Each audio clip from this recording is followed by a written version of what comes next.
What's up, everybody? Welcome back to The Pulse. Today we're embarking on a thrilling journey as we explore the magic and wonder of accessible theme parks around the globe. For many, the joy of visiting a theme park is an experience like no other, and today we're turning our focus to those enchanting places that prioritize inclusivity for all. Accessible theme parks contribute to a more inclusive and diverse society, providing equal opportunities for everyone to enjoy recreational activities and creating a positive impact on both individuals and businesses. So, whether you're a theme park enthusiast, a family looking for inclusive adventures, or simply curious about the efforts being made in the realm of accessibility, this episode is tailor-made for you. Join us as we celebrate the spirit of inclusivity in theme parks worldwide, right here on The Pulse. There are surprisingly few really accessible theme parks out there. I thought in 2024 I would come across a lot more than I did, but I came across four globally that are known as like top tier accessible theme parks, one of which is a water park. So we'll go over those too. But I wanted to talk about the importance of accessibility at theme parks. There's something about inclusivity, but also equality. Okay, so like leveling the playing field. Access for all is not just inclusivity, but it's equality. And that's what, Equity. yes, equity. Thank you. There it is. So, accessible theme parks cater to people with varying disabilities and abilities, ensuring that everyone, regardless of their disability, can enjoy the attractions. This promotes a sense of inclusivity and allows families and friends with diverse needs to share these experiences together. Super, super cool. Also, there are legal requirements now. Many countries have regulations and laws that mandate businesses and public spaces, including theme parks, to be accessible to people of all abilities. So that includes things like ramps, elevators, accessible restrooms, but also you're starting to see a lot more quiet spaces and maps that have got locations for people to do various different activities or sit out of different things. It looks really good on the theme park. Like their reputation just it improves. Those that prioritize accessibility because it demonstrates that commitment to social responsibility. It can attract a broader range of visitors, and they appreciate businesses that prioritize that equality. It also promotes awareness, which we love. We love everyone who helps us promote awareness. And they do this by showcasing best practices in accessibility. So they encourage other businesses to adopt similar measures, pardon me, and that creates the ripple effect in promoting a more inclusive society as a whole. And lastly, my last main point before I talk about the individual parks or before I throw it to you guys is um, enhancing everyone's experience at the park. So customer experience as a whole, providing accessibility features not only benefits individuals with disabilities, but also can enhance the overall customer experience for everyone. Families with strollers, elderly visitors, those with temporary mobility challenges can also benefit from improved accessibility. There are some places where if you have an access to card, they also offer like extra features on top of the person gets in with you free. Right? For example, Playland here in Vancouver, you get one person in with you for free, and then if you have an access to card, you can go to the booths and you can get what they call an exit pass, Yep. and you get some rides ask that you go in the rapid pass lane, uh, or that or you will go to the exit of the ride, and then you don't have to wait in the big long lineups that can be super overwhelming for a lot of people. Mhm. Um, because just like people pushing and shoving and rattling the bars and the chains and um I know the exit program has made a huge difference for me there. And lots of times too, the exit will have a ramp, even if the entrance doesn't. Yep. So then you can go up the exit ramp instead of trying to get in over stairs if that's not possible for you, Yeah. which really helps a lot of people. It's not a perfect program, but it does make things more accessible for a large number of people. For sure.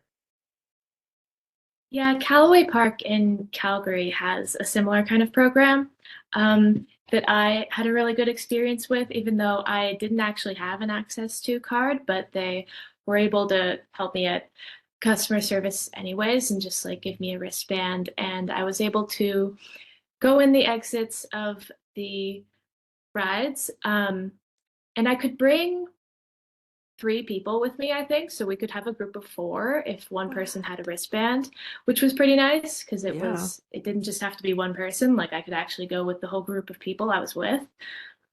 That was really helpful. And they also had these sensory backpacks that they gave that had fidget toys and weighted stuffed animals. And there was like books and stuff. There was some stuff that wasn't super relevant if you're not um, a bit younger, but there was definitely stuff that I really liked and that I took out of there and I used. And ear defenders. So important, those ear defenders. That's amazing. Have any of you ever had any experiences where you were at a theme park and there was something that you found that wasn't accessible to you?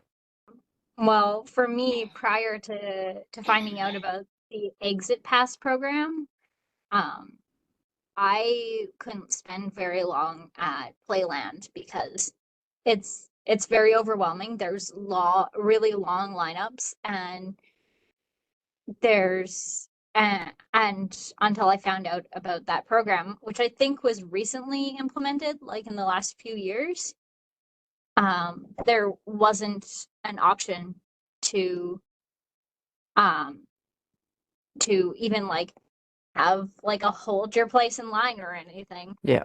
And so I could go on like 3, maybe 4 rides. And I was like, okay, I'm done. I can't anymore. So before that program was in place, it was very sensory and accessible. Hmm. That's something else that I'm seeing that's changing, a bit of a trend in that it's not just physical access that people are thinking of anymore, it's also sensory access. Can people enjoy the same spaces for different reasons? For, can the lighting be controlled? Can the sound be controlled? That kind of thing. Can smells be controlled? And I am noticing that those things are being taken into consideration in a lot more places, which is super, super cool. Those things can be super disabling, right? Yeah, I definitely really appreciate it. Um, because yeah, I have a lot of sensory needs. Um, so the fact that that's becoming uh like more of a widely acknowledged thing has been a huge game changer for me in a lot of places. Yeah. So I want to talk about 4 different parks briefly. These are the top 4 accessible parks globally. And I was really disappointed that none of them were located in Canada. So come on, Canada, get on it already. We can do better. I know we can. Okay, so there's one place in Germany called Europa Park, and the information on this website was bananas. Like they have so much information on there. Anything you could possibly want to know, they thought about it. Which was really, really fun and almost like I was almost like smiling while I was reading everything on their website. It was just making me really, really happy. They have reduced fees for support persons. They have tons of information, including information about where accessible parking spaces are in the parking lots. So before you even start planning your trip, you can look at where you're going to be parking. You can plan down to the very minute details. There's also information about which attractions assistance dogs are allowed. Some of the rides and attractions, dogs can actually go on with you. Like one of the carousels, I believe you can bring a service animal with you. So that's also really cool to have that kind of information in there.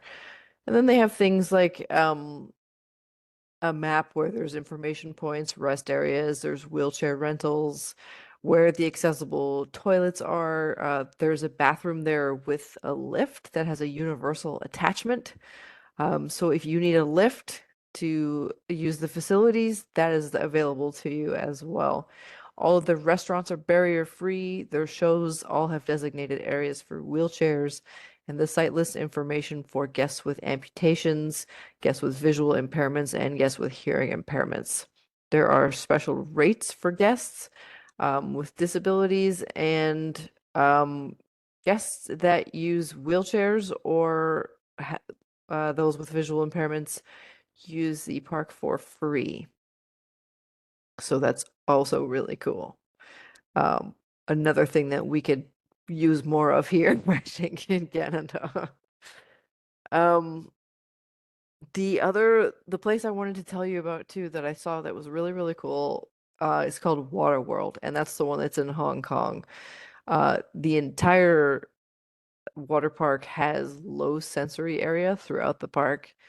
It has sensory guides for each attraction on their website, including how much each attraction might affect each of the five senses.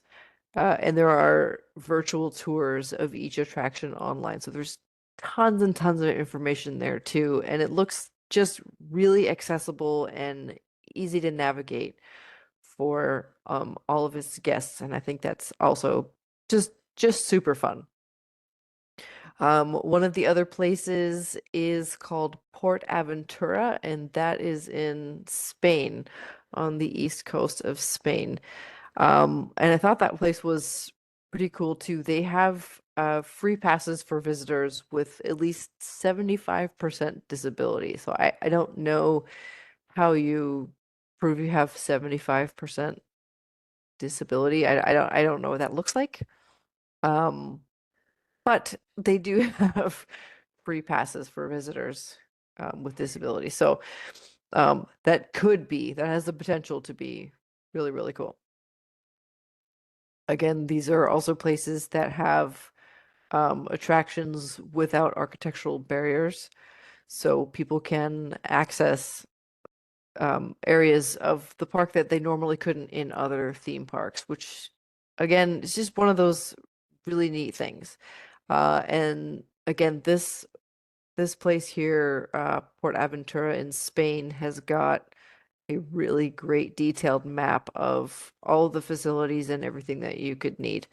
And they do have guest services for visitors, disabled visitors as well. So there's a lot that goes into a lot of these places, and it's really great to see them globally. Again, like I was saying, it's disappointing that one of them wasn't in Canada, but we do have a place called Morgan's Wonderland.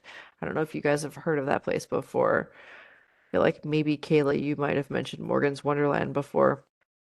Morgan is an autistic younger person.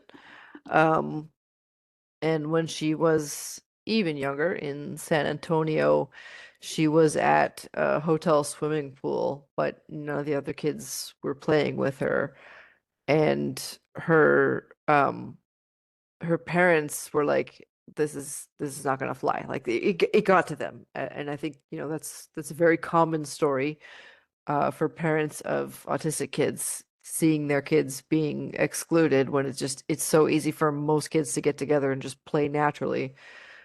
So they didn't want her to have that experience be part of her norm.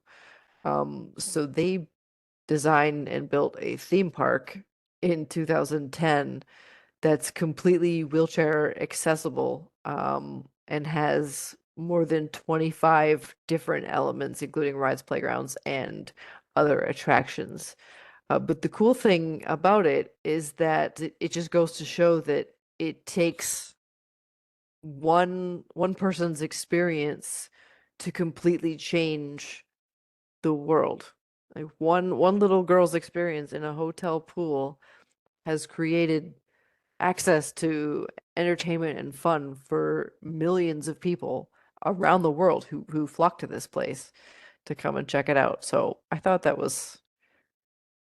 does look super cool. that does it for this episode of The Pulse. Do you know where accessible entertainment options are near you? Leave a message in the comments about accessibility in your city, and join us next time when we get to the heart of motivation. What is it? Where does it come from? And how can you strengthen it?